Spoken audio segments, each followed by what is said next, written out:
iPhone Air, AirPods, Apple Watch, la keynote d'Apple, c'était ce soir, et voici tout ce qu'on en retient. On aura bien un iPhone Air. Il mesure 5,6 mm d'épaisseur et nous rappelle un peu les Google Pixel avec un îlot photo bien saillant mais doté d'un seul et unique objectif. Ce sera aussi le premier iPhone complètement dénué de SIM physique, il faudra donc passer au eSIM. Bon, par contre, avec sa puce A19 Pro et sa finition en partie titane, on s'attendait à un prix loin d'être fin et effectivement, on est quand même sur 1229 €, donc bien loin du 16E de l'an dernier. Pour le reste des iPhones, on retient surtout que le Pro et le Pro Max adoptent un look assez proche de l'iPhone Air et un système de refroidissement retravaillé pour limiter au maximum les sensations de chauffe. Pour le reste, ça reste relativement classique.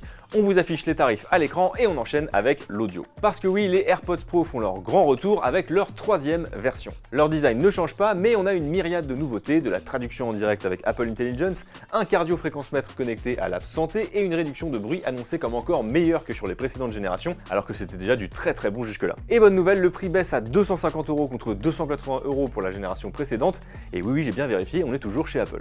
Enfin, sans grande surprise, c'est aussi le retour des Apple Watch. On aura droit à une Watch Series 11 plus fine et résistante que jamais, avec un système de détection de l'hypertension qui doit cependant encore être validé par les autorités de santé. On a aussi une nouvelle SE3 et une Ultra 3 avec connexion satellite et les potards à fond évidemment. Pour les tarifs, on sera respectivement à 449, 269 et 899 €. Tout ça, ce sera dispo dès le 19 septembre. Bon, par contre, on a eu très peu d'IA, pas de nouvelles d'iOS 26 pour le moment et pas de surprise type iPad ou Apple TV, même pas un One More Thing à se mettre sous la dent. Maintenant, vous en avez pensé quoi de cette keynote ?